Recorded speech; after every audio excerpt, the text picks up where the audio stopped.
Donald Trump just had a late-night meltdown of epic proportions. He gave what may have been one of his worst speeches yet. Now, earlier in the day, he spoke at the Villages in Florida to a group of senior citizens at a small high school. And then in the evening, he spoke at a place called the Forum Club, which is supposed to be a nonpartisan organization. Clearly, Donald Trump injected not only partisanship, but deranged behavior befitting of a straitjacket that needs to be put on him immediately. I want to show you this meltdown that he had during, again, what may be one of his worst speeches yet, and that's saying a lot. So Donald Trump starts by bragging about how the United States Navy has essentially now become pirates, and that we use the Navy to just take over the ships of Iranians and others, and take over cargo ships and steal all of the produce and steal all of the stuff that's on the ships. Here, play this clip. And there was no response. Turn your ship around. Evacuate your engine room immediately. And you see all these guys running out of there. Now, they're 5 miles away. And one shot into the engine room, blew up the engine room. The ship stopped. They used tugboats, and then we landed on top of it. On top of everything else, we then land on top of it, and we took over the ship. We took over the cargo, took over the oil. It's a very profitable business. Who would have thought we were doing that? We're like pirates. We're sort of like pirates.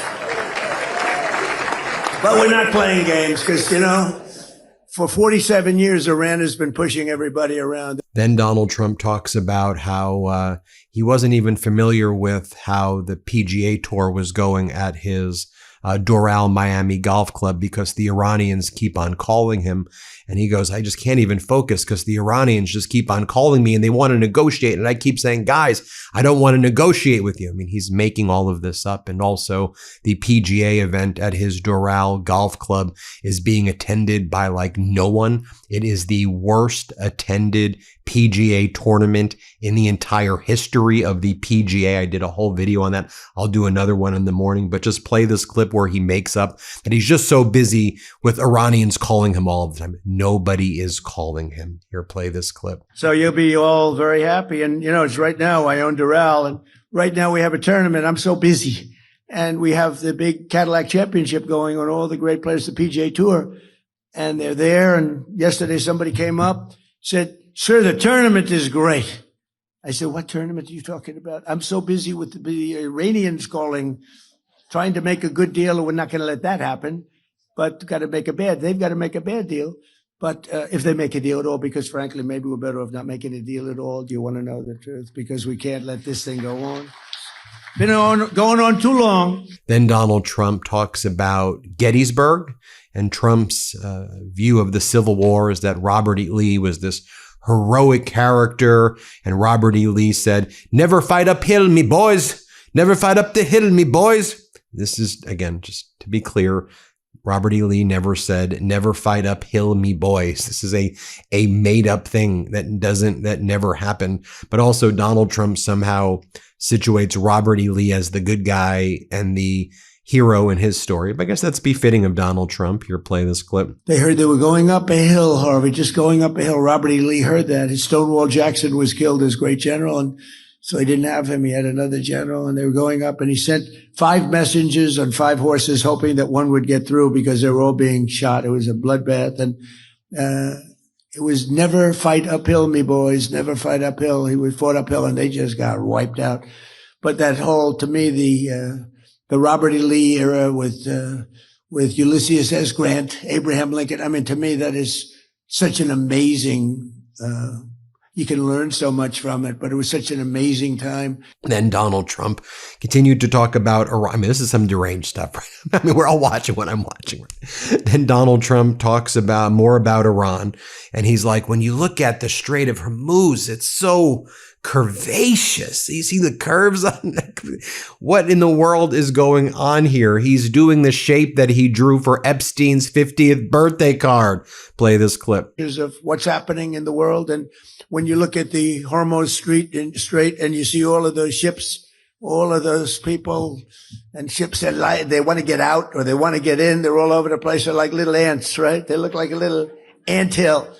and hundreds and hundreds of ships. And we have a navy that is unbelievable. We put up, it's a blockade. It's a blockade. And you saw the other day where a massive tanker, this was bigger than 2 million barrels, a massive tanker was trying to run it. And the young captain of the ship from Annapolis, these guys are like central casting. You could put him in. I'd say something about Tom Cruise. I was going to say better looking than Tom Cruise and taller, but I'm not going to do that because he's a friend of mine. I can't do that. And then Donald Trump's like, when we bring our aircraft carriers back from Iran, like the USS Lincoln, then we're going to take over Cuba. Cuba's next. We're taking it over. Donald Trump just casually talking about conquering Cuba. Here, play this clip. An architect who's really talented. He's done a lot of work for him. He's got a flair, a beautiful Hispanic flair in particular.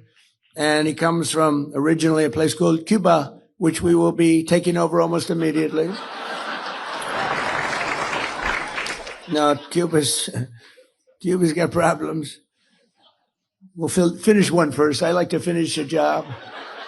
On the way back from Iran, we'll have one of our big, maybe the USS Abraham Lincoln aircraft carrier, the biggest in the world. We'll have that come in, stop about 100 yards offshore, and they'll say, "Thank you very much, we give up."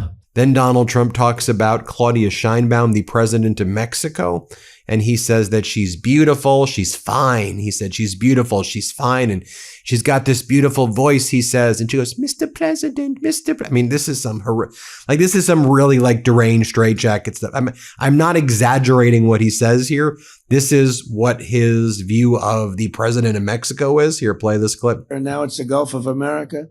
And the president of Mexico called me. He's not too fond of me anymore, but when she heard about it, it was put in some paper. Somebody leaked it someplace always. You always have leaks.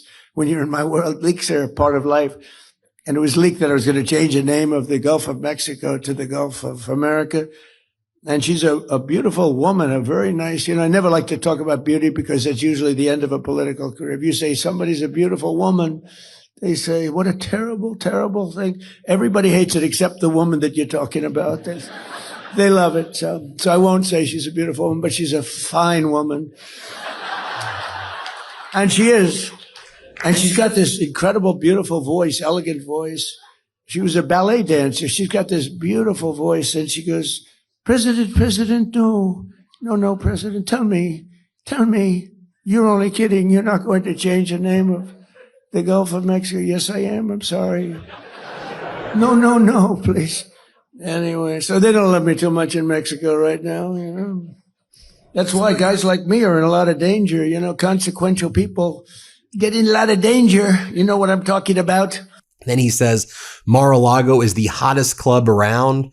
Object, he goes, it's the hottest club, and we bring hundreds, if not thousands of travelers, and hundreds of jobs are created in Mar-a-Lago. It's the hottest thing there is. Here, play this clip. But not only have we lovingly restored they call it the crown jewel of Palm Beach, Mar-a-Lago, but we turned it into what everybody acknowledges. It's the hottest club anywhere in the world. I mean, I hate to say it about my club, but it is truly everybody that's been there. It's the hottest club anywhere in the world.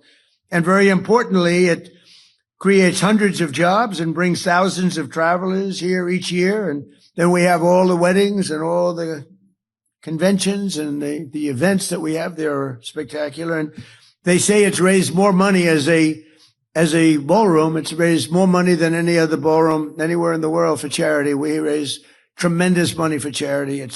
Then he continues to talk about the Civil War, but he again has a very deranged view of what happened. And so again, Robert E. Lee's like his hero in the story. The Confederates are his hero in the story. And he's like, I could have settled the Civil War in one day. I would have settled the thing. Here, play this clip. Actually, a lot of you, but it's not that much.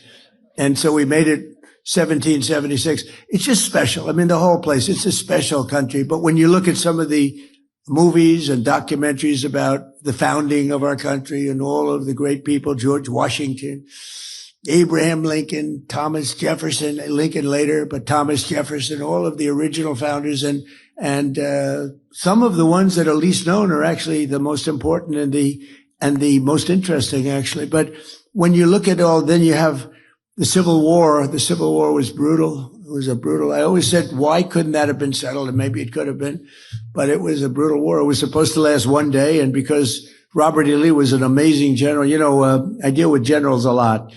And I ask, who was the best general? A lot of them say Robert E. Lee, because he took something that was supposed to end in one day and it went 4 years. And with the exception of Gettysburg, that was not good.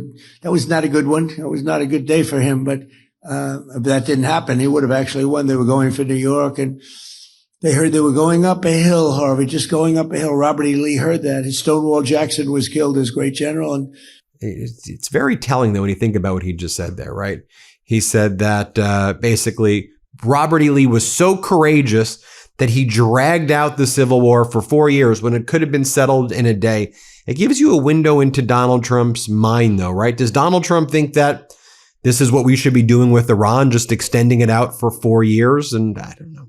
Then Donald Trump says that when the Queen walked into the Oval Office, she was like, whoa, what a great Oval Office. Here, play this clip. It's nice to be given good credit when you do things that are good. And I guess sometimes I'll say they don't give me enough credit, and then I'll be in the Oval Office, this beautiful, most powerful, most incredible office in the world. People walk in and they say, wow, the biggest people in the world. Even the Queen the other day, she walked in with King Charles, Camilla. She said, wow, this is the Oval Office. I said, when the Queen of England says that, that's very cool. But people do, the biggest business people, the biggest politicians. And, it's an amazing place, and we keep it well. We fix it. One of the nice parts about being in real estate, I give it the Mar-a-Lago treatment. We fix Mar-a-Lago. We make it better than it's ever been. It's better than it was the day it was built. Then Donald Trump says, the White House Correspondents' Dinner shooting was a good thing because now I get my ballroom. And people said, wow, you need your ballroom. So it was a good thing. Again, more red flags here and more questions should be raised about what actually happened at the White House Correspondents' Dinner because there are so many red flags, and he's saying it's a good thing. And by the way, regardless of what happened or didn't happen, if they behave like maniacs like this, Trump and his regime about it, you don't get sympathy. You don't get sympathy from us. This is how you're bragging about ballrooms. Here, play this clip. Yes, I am. I'm sorry. No, please. Anyway, so they don't love me too much in Mexico right now, That's why guys like me are in a lot of danger. Consequential people get in a lot of danger. You know what I'm talking about? Saturday night, it was good for one thing. People are loving my ballroom now. That's the only thing. They love my ballroom. They love my ballroom. It's going to be the best in the world, although I like the one at Mar-a-Lago very much too, Mayor. Then Donald Trump says he never wanted a dog. Play this clip. And that's good. That usually is very good for votes. I was never as much, they all wanted me to buy a dog when I went to the White House. They said, sir, you'll be the first president in 68 years or something that doesn't have a dog. I said, it's not going to work for me. No, they like pictures of like Biden walking his dog all that, but his dog was a vicious dog, kept biting our Secret Service people. No, we had 28 bite problems, 28. This was a violent dog. That's not a dog I'd want. But for 60 years, I guess, even longer, every president's had a dog because they do it for votes. Some of them do it because they love the dog. Probably most of them do it for votes. And I thought it would look quite fake. Like the fake news, it was quite fake. Can you imagine? Donald Trump has purchased a lovely, lovely little poodle.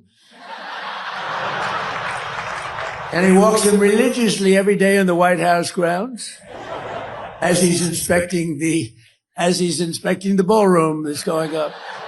They walk deep down into a foundation that's going down to China. There's a lot of stuff going on in that foundation, let me tell you. A friend of mine said, boy, that's the deepest foundation I've ever seen for a ballroom. I said, yeah, a lot of things happening there. But we have several friends of mine that were great with us. And then he says that more on Iran. He says they call it a military operation because if I say it's a war, then I have to follow the law. But if I just call it an operation, then I don't have to follow the law. Play this clip. It hit one yesterday, hit one the day before, during what they call a military operation. They don't like the word war. And they call it a military operation because that way you don't have a war, you don't have legal problems. More on the Gulf of Mexico, which he says, and I always wanted to call it Gulf of America. Play this clip. In other countries, believe it or not, Mexico, who does not like me after the change of the name to the Gulf of America, the president called me up. This is 6 months ago. We have 92% of the waterfront. They have 8%. And I always wondered, why is it the Gulf of Mexico? For a long time, even looking as a kid, I said, well, Gulf of Mexico, it's such a powerful name.